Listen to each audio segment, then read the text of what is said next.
we could, they came up with 20 different ways that they could go through this. And then, so that helped shift it some, but there was still this, kids feeling guilty and kids feeling bad, and they were looking at each other. And this was a glow-in-the-dark puzzle. And the thing that they were waiting for, that they had talked about before, was seeing how it glowed in the dark. So the next thing that happened is I just said, why don't we, now that we're finished with the puzzle, weren't we going to see how it glowed in the dark? Yeah, we were going to do that. And it was on a board. And we had to go to there was a bathroom in our room that has no window, so it was real dark. We need to take it into there. So they picked up the board, and they were all together. It was like carrying the king. There was kids underneath, and there were kids all around, making this procession to the bathroom. And they went in the bathroom, and we put it on the floor, and everybody gathered around. They shut off the lights, and there was this big, oh, wow, isn't that cool? And Sandy came in from the other room going, what's going on in here? What's so cool? And she had to come in the bathroom and see. And after that, it was, it was not a problem. All the energy had just shifted up to, now we all enjoyed it, and it was a good experience, and it was a happy time, and we celebrated, and then we were done. But it took several steps to get to that point. It wouldn't have worked for me to say, let's forget about this, or let's move on and try to skip all that transition. But when it's one child, I think a lot of times sympathetic acceptance, your arm around them. Meaning non-judgment. Right. Yeah.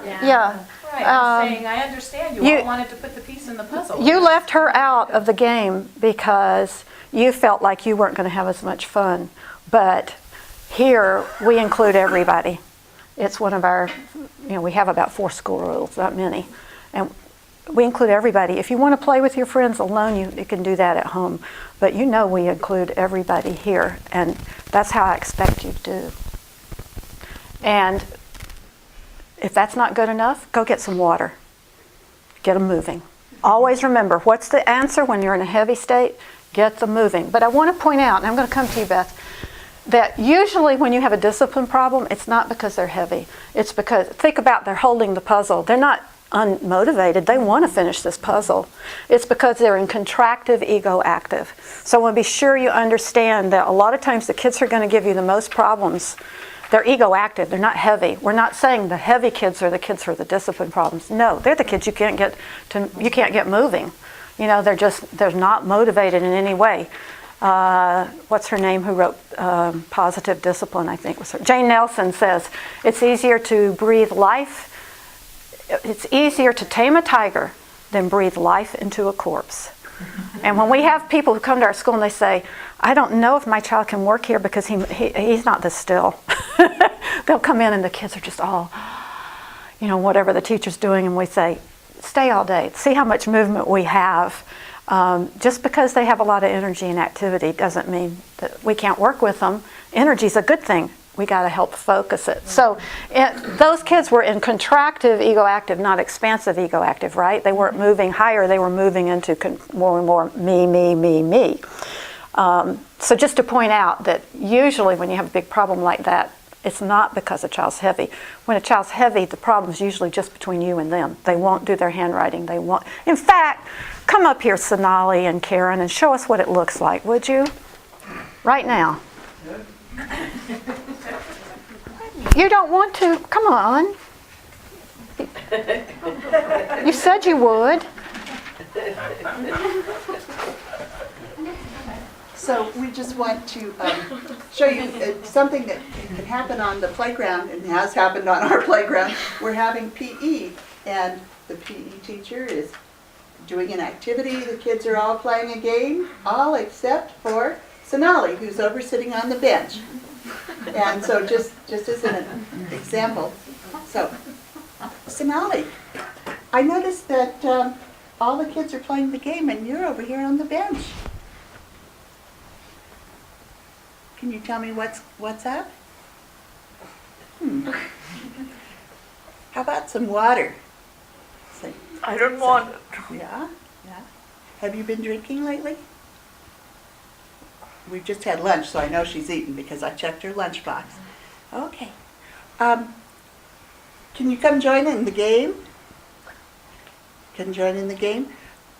Is there a problem with the game? Do you know how to play the game? Do you like this game? Yeah, you like the game? Would you like to come join in the game? Can I help you? Okay, you know what, Sonali? You better watch out, because you know what happens sometimes? Your ordinary, unassuming teacher can turn into a dinosaur.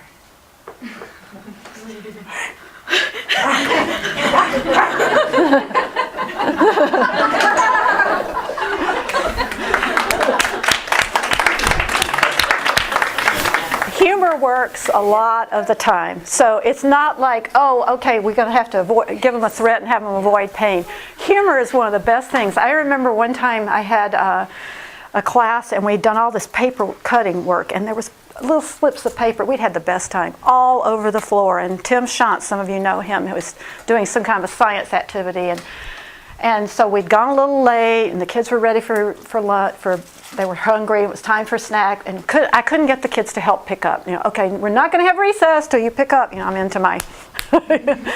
And so, the light kids were all going around picking up paper, and everybody else is just running around. And then all of a sudden, I see several children are over at the trash can giggling. And then a couple more kids go over to the trash can. And then I notice people are picking up paper and taking it over there. And I go over there to see what's happening.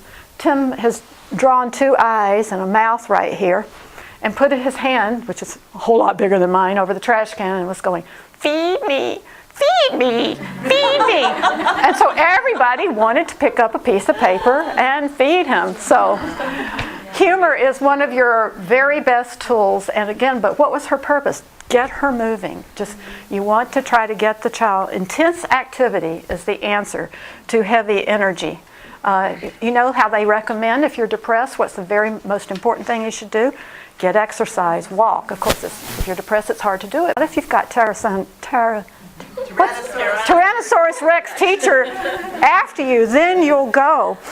Just ending, because it is time for break, and I know Beth's got a question, and now Leslie's got a question. Just to say some main points I want you to get, and these are in your binder. You have a list of important points. Is work through your leaders. Your leaders will draw the others along. It is so important for you to have them on your side. Leaders do not mean the yes ma'am children. It's not the kids that say anything you want, teacher. Notice which child the rest of the class follows.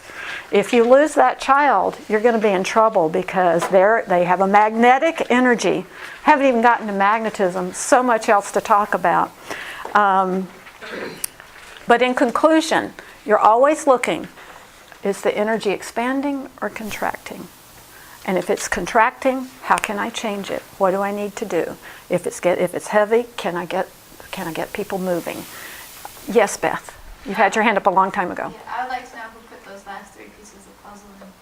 Well, I mean, it's serious. I mean, it is a hard thing to do when you have half your kids are glaring at the rest and they're mad and angry. And they all had and it's their hard to piece. make that decision. They all had their piece, and they brought them out, and they all put their piece in.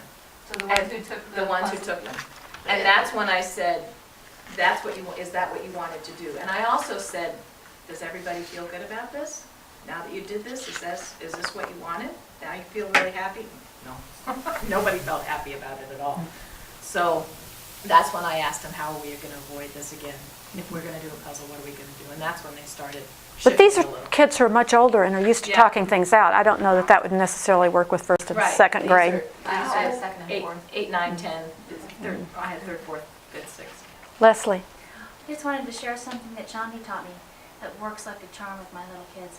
And it's what to do when someone does something to hurt the other one, and one guy's crying and the other one's sort of laughing, saying, "Ha ha ha, I do that to you, you fell down, you're crying." Or that happens, and you can't drag them over and say, "Apologize," because they're not in the state to do it and they're not in the state to receive it. What Chandi says is have them look at the person. Just ask the child that hurt the other child, say, "Look at him."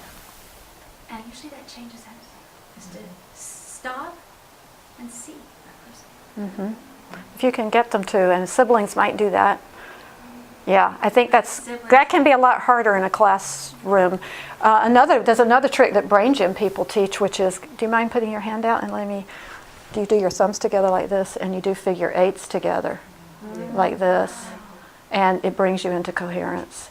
But sometimes they're so mad they won't even do that. But those are great, yeah, when you can get them. And then later, I'm not saying having them apologize is not good. Absolutely, then you can say, so would you feel like apologizing now? And they almost always do. And the other one feels so much better about it, they can accept. And we've had kids unsolicited even come in the next day with a written apology for somebody, because they don't resent it if you cannot judge them for what they've done. It doesn't sound like you're demanding it either. You're saying, would you feel like Yes, apologize? yes. Selene? The other thing that you can do is like what Usha say, is the intuition. So you know that he's pushing for something. Maybe he want a toy. So you can say, more for the younger kids, they don't know how to use words. If you really want the toy, you need to go and ask him, can I have that toy? So that helping for the younger ones, they don't know how to use words yet. They don't know how to express. Let me just conclude with this little story, and this is really the end, and we're going to take a break. But you're all still listening. I wouldn't be doing this if everybody was out there like this. But just to show you what this kind of education, this kind of reflection, this kind of ongoing working with kids can do. We had a child come to the school, first grade, other places. But of course, American consciousness, talk about streams of energy, American consciousness is going all over the world, isn't it? Thank goodness there is an interchange, and we are getting influence from the East as well. But that consciousness, where was I going with? Oh yes, we tend to equate happiness with excitement. When a kid's excited, they're happy. Okay, so we're going to go to Six Flags next week. Oh boy, oh boy, oh boy, oh boy. I'm having a birthday party today, and I'm having 12 people, and I'm going to get all these presents. And what happens when a child gets excited like that? At the other end of the spectrum, during the party sometimes, but or after the party, kaboom, there's a crash, and there's a tantrum, or there's something goes wrong. You can't get overly stimulated and not have some repercussion. It's like physics, every action has an equal and opposite reaction. Okay, so let's think about what does it look like when a child's joyful and happy. They could be playing soccer. They could be being very active. But if they are active, their energy's still under control. If you said, stop, somebody's hurt, they can stop. Have you ever seen kids doing an active thing where they actually couldn't stop? Have you? If all of you are teachers or not, all of you who are in the classroom have seen it, where you ask kids to stop and there's a good reason and they literally can't.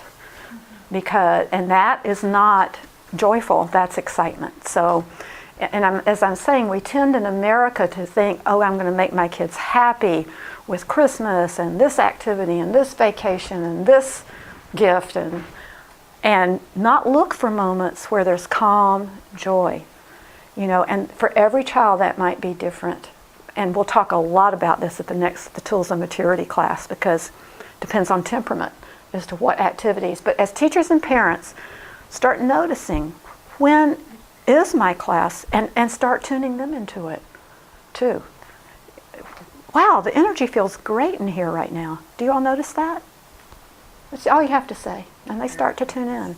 And you come in from playing a cooperative game, and everybody's smiling. Wow, look at you guys, you're all smiling. And you can tell when they come in from recess what it's been like, because some days they come in and they have silent reading, and they all get their books, and they're smiling, and they sit down, they start to read. And other days, the first thing you know, the front door goes, kabam! It slams. And whoa, the energy's a little bit like this. So it's another thing to think about when you're watching the energy, and to discriminate that joy doesn't have to be outward and active, although it can be. And sometimes people who are into spirituality think, oh, the spiritual child is the child who's sitting still and quiet and cooperating with everything. And that's not necessarily true. If they're going to grow up and be a great karma yogi, for example, they might be a very active, very physical person even. But their energy is under control when they're in a joyful mood. Does that make sense? Yes. Teachers, anything to add? Okay, and then if you turn on to the next, Oh, this page, notice this observation because we'll come back to this in the morning. This will be part of your homework for the next class. And then if you turn another page, you'll see a directional relativity chart. Oh my gosh, here's another term. Another word for progressive development is directional relativity. This brings us to that point. What does relativity have to do with anything? And you know, the whole thing about everything, truth is relative. Is truth relative or is truth truth? Yes, both and. Yes and yes. So there is an ideal, you know, certainly truth, cheerfulness, cooperation, harmony. These are the ideals. But not always are we ready to get to that point. And is there not something else? For example, let me give you the example we hear over and over, which is if you heard that an alcoholic or a drug addict had gotten clean and had gotten a job and was saving their money to open a business in order to get rich, wouldn't you think that was positive? And wouldn't that be, compared to being a drug addict or an alcoholic, isn't that a great thing?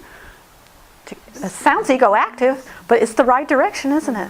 What if you heard that Gandhi quit his work for the liberation of India and went out and got a job in a law firm so he could, you know, invest in the dot-com bust and get rich? Would that be the right thing, the best thing? No. So that's what directional relativity means, and it's something to keep in mind when you're asking everybody in the class to conform to the same, you know, ideal you have. Sometimes that's just not reasonable. This is where the calm acceptance comes in, or the sympathetic acceptance to where they are, understanding where they're coming from, what it looks like to them, even if it's totally selfish. How does it look to them, and how can I move them along to their next step? We always want to go to the next step. So I talked about truth being universally rooted and that many other systems relate to education for life. Let's look at this little chart for a minute. This is kind of a review. And what are the qualities? I've left some of it blank so you can fill it in, because then you might remember better if you write it down, right? So what's the quality of a light person? Anybody? Give me an adjective. Helping. Helpful. Cooperative. Happy, compassionate. Willingness to do. Willingness is huge. Willingness. Okay. Interested in helping others. Those are great adjectives. Okay, and then what are the qualities of heavy? Inert. What's the opposite? Unwilling. Unwilling, unmotivated. Okay, now describe the ego-active energy. What's in it for me? Sorry? What do I get? What's in it for me? What do I get? Now remember, you all know this, but I keep wanting to say it. There are gradations of this. A person can be ego-active and still be interested in helping others, but what's in it for me is part of it too, you know. There's a continuum here. In its lower levels, the ego-active energy, which some of you may know the term rajasic. Mm-hmm. You Indian people, how would you say that word? Rajasic. It's that sort of energy, and when we say that, we're usually meaning this, you know, not the expansive ego-active, and you might use the word restless. Mm-hmm. It's restless a lot of the time, and it needs to be focused. And we're going to have a whole class on energy and focusing the energy. And Karen and Sandy, I remembered what a part of that was that wasn't on our list. Part of that class is going to be all those techniques like that we incorporate from Brain Gym and tapping, and all those things would be part of that. So we'll talk a lot. This is not the end of energy. Okay, so what's the next column?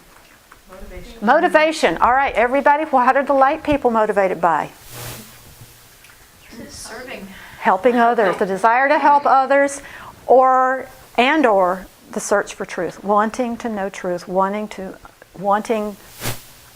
Haven't you ever had that more scientific type child in the class who wanted to know how it worked and why it was so? And maybe they weren't so much into helping others, but they're a person who will get there just by their clarity. They just want clarity about life. So it's different temperament. Community? Community. Well, that's like helping others. Okay, and so ego active are motivated by rewards. And as they get more and less into the ego, they get more interested in a reward for the whole class. That's why class points work so well, because it's something they're all going to share. It's not about me, me, me. It's about us, you know. And heavy would be motivated to avoid pain, or unmotivated, but motivated to avoid pain.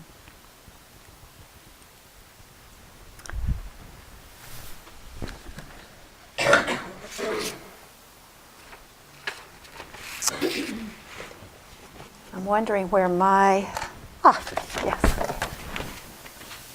Okay. Another way to talk about these three levels is that the light people are motivated by ideals, or light consciousness, light energy is motivated by ideals. Ego active are motivated by, at its lower levels, rewards, but at its higher levels, just action. They're action oriented. And the heavy consciousness or energy is motivated to avoid consequences.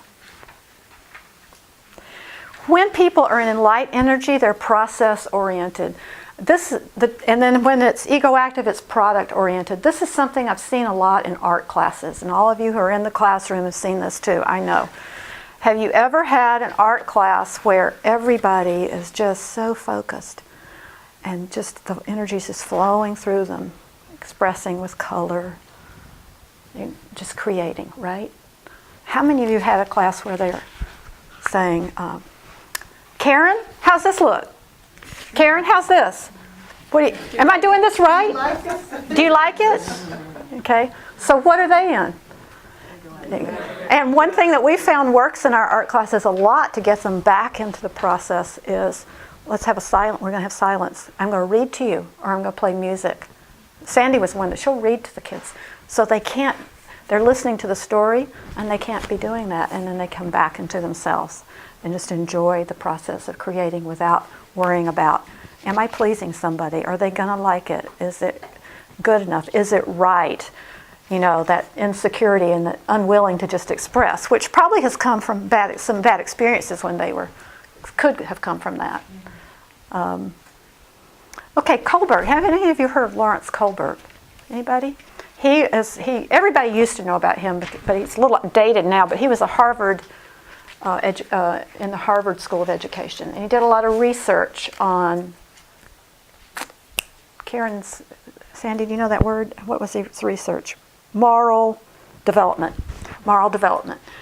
And it was so interesting because he went to cultures all over the world, and he was looking at the moral development of children, and he found that children all over the world go through kind of the same continuum. Just like Piaget found out that children, you know, at a certain age, they learn to know that something that's taller and something that's shorter, they might hold the same amount of water if the shorter one's bigger around, but before a certain age, they just can't. It's just not developmentally there. Well, he discovered similar things in the field of moral education. And guess what? When he broke it down into the 6 areas, he basically said, well, there are 3 types of moral understanding, and the one is don't get caught. And that's where a lot of people stay that place all their lives, don't they? And the second one is follow the rules. And the third one is do what's right. That would be the Martin Luther King. You know, you went to prison for what was right. That's the willingness to sacrifice yourself. That's another characteristic of the very, very, very, very light energy. Will sacrifice the self for truth or for justice. Kohlberg has been poo-pooed because it was found many years later that all of his research was with boys, not girls. And when some women educators or psychologists went out and did this research, it was different. Guess why? Women were much more community oriented, and it was a very different progression. But we won't get into all that detail right now. The parent-teacher role, I find that one real interesting. It's the second one on the bottom. For the heavy kids, a lot of times the parent or teacher's just not effective if they're not willing to take on an authority role, because that's what the heavy kid somewhat needs. Going back to the story I told you about the 3 boys, the one who stayed in the tent and read magazines, guess what he did as an adult? He joined the Army. Was that perfect or what? Heavy energy in the Army, you can't get away with it. And the kid who did the walkabout is in the computer business in Texas. And the kid who did the Hawk, I don't know what he's doing, but I do know he went to college and majored in English and trained to be an English teacher. I don't know if he's teaching though. And the ego active, the teacher or the parent, is the positive motivator. You figure out how to motivate. Sometimes you have to be a benevolent dictator and tell them, yes, we're going to do this. But mainly you can lead and by motivation. And when you have light kids or people that you're working with, you find you become the co-creator of the class and the reality. The kids, Sandy and others, Melissa, have told me so many times, I'll go in, I'll say, wow, that looks great. And they'll say, it was so-and-so's idea. It was so-and-so's idea. Well, great people always give their underlings the credit, I think. But also, they're telling the truth because they set up an activity that inspired the kids, and then the kids came up with things that took it to a step that they never dreamed about. Do you have, Karen, you're nodding like maybe you have an example in mind? Well, I can't think of a specific one, but I do remember that happening where I just can't remember what it was, but it definitely happens where you'll have something and then somebody else will say, well, what if we da-da-da? And you're thinking, what a great idea. Anybody have questions or things to add before we end our morning? Yes, Leslie. I have a question. I don't know if this is an appropriate time, but I'm going to try. Okay, if it's not, I'll say talk to me later. Yeah. Thanks. It was on my mind the whole time I was reading chapter 11. Okay. And I was thinking about the different kinds, light, ego active, and heavy people. Uh-huh. And in my mind, I keep thinking about sattvic, tamas, Uh-huh. Yes. and it seems like we don't want everybody to be the same. Not everybody's always going to be light. Some people are going to be. And if everything was light, we'd all fly off the planet. There has to be some grounding. There's a place. Inertia's not always bad. So You don't I think get this feeling like, well, if a kid comes in and this is how they are, we're going to change them. And I don't think that's what you're saying, but well, we're going to help them take their next step. yeah. So Whatever is their next maybe step. is it that some people are the dancers and some people will always be the dance audience and they won't dance. They'll watch. And Well, you're bringing up really deep questions that, like we would have to bring up things like reincarnation. Would you, if you believed in reincarnation, the answer might be different than if you didn't, for you. yeah. You see what I'm saying? And You're so not saying light is good and heavy is bad necessarily. I'm saying expansive people are happier. Think about it. How many of you know someone who's really selfish? Just think about that. And it doesn't mean Or that is the that- right person isn't centered. And centered is grounded. Yeah. Is that selfish person happy? That the reality is that the more you consider other realities, the more peace and joy you experience. And the more you focus on me, the less peace and joy and harmony is in your life. And one of the tenets of Education for Life is that there are some truths that all great religions and wise people, maybe who are atheists, can agree on. And that there are character traits, for example, like honesty, kindness, compassion, non-stealing, as it's put in the Patanjali, and of course in the Bible it's thou shalt not steal. That these are things that allow people to reach their human potential as in a society, and that's the direction that we're going because it brings joy. And like, we're not saying light just means, light's just not a spacey vata. That's not what we mean at all. Is there a place Yes. for the heavy person? Well, they're here, of course there's a Yeah, it place. has to be- Yes, yeah. yes, absolutely. Yes, it's a place for rattlesnakes. And we love them. They're part of our Creator's play. Yes, yeah. Yes, Sandy. I'm getting a sense, and I don't know if I'm off on what you're thinking, it's like there can be you're looking at the positive side of things, like, okay, if somebody maybe isn't heavy, but they can still be grounded, even though they're expansive, they can be a grounded person and a reliable person, and so looking at the positive sides of being, quote, heavy, is that kind of? I guess so. Yeah, these words can really, like I said in the beginning, the words and the vocabulary can get in the way. And so I think as you go back home into your classrooms, watch and think expansive, contractive. If it's expansive, what's the energy like? What's the feeling like? And if it's contractive, what is it like? And which produces an energy you want to be in? Yes. Well, I Glenda. have a daughter that when we watched Sesame Street when she was little, we really appreciated Oscar the Grouch. You don't want your kids to be Oscar the Grouch, but you want them to understand that people are like that and it's okay to be like that, and if you're like that and feeling like that, okay. But it's not like you wanted them to be that way. This is a world of duality.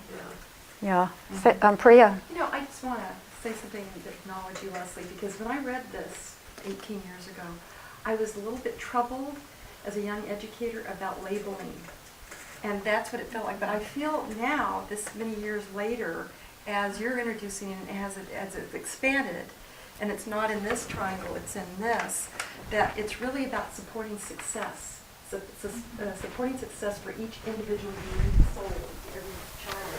So I think we have to be careful. And again, when you're trying to use language to describe something that's so expansive and spiritual, really, ultimately, just looking at it a little bit deeper. And Leslie, you weren't at the first class, and so one of the tenets, one of the essence of Education for Life, remember, is every soul is an expression of spirit, the divine. And so every single child who walks into your class deserves our love, deserves our unconditional love, and deserves us to reflect back to them the highest that they can be. But we have to be real about what can they be right now. It doesn't help them for us to think they need to be doing this if they can only do this next. If it's to bring it into adults, if they're an alcoholic vet on the streets and they clean up and go get a job with no other motivation but to I don't know. Stay off the streets. Yeah. Then that's a positive step. And to see that in each person there is a soul struggling to find happiness. That's what we're all struggling for.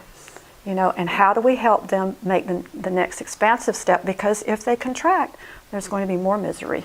And sometimes we can't do a thing about it except bless them and love them. But sometimes, a lot of the time, we can. So I do appreciate that too. One of the things that I think being in America, we particularly have problems with this because we believe in everybody should have equal right to education. This is a democracy.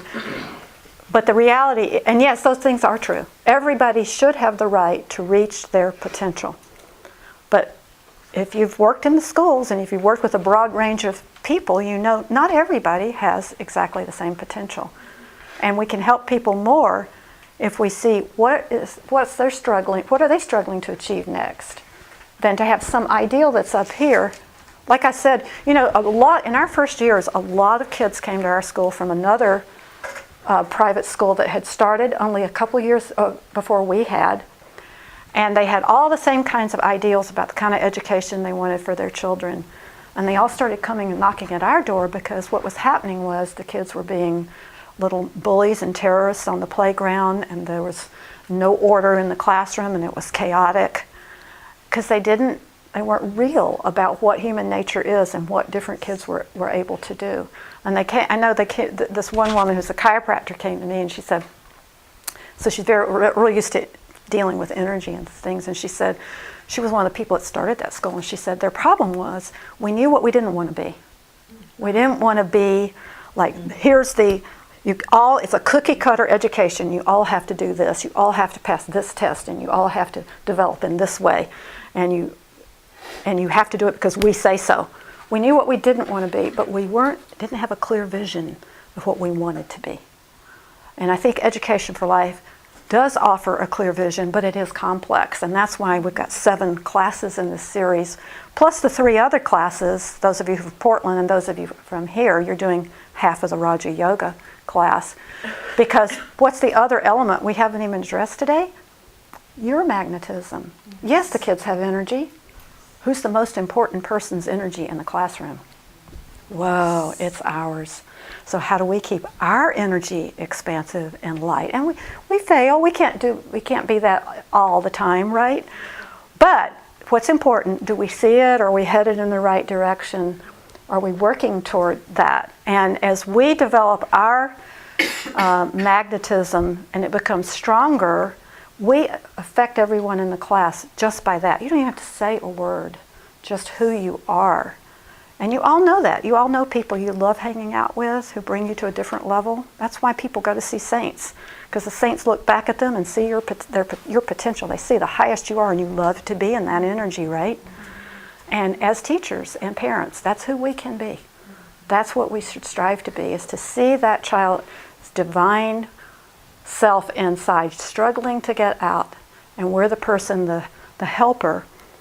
That child may be way beyond us as far as their consciousness, but in this life, if they're the little one and we're the big one, we've got the role to be the helper, and sometimes the helping is getting out of the way and respecting them, and other times helping is gently giving guidance. And sometimes it's even saying, no, this is how it is.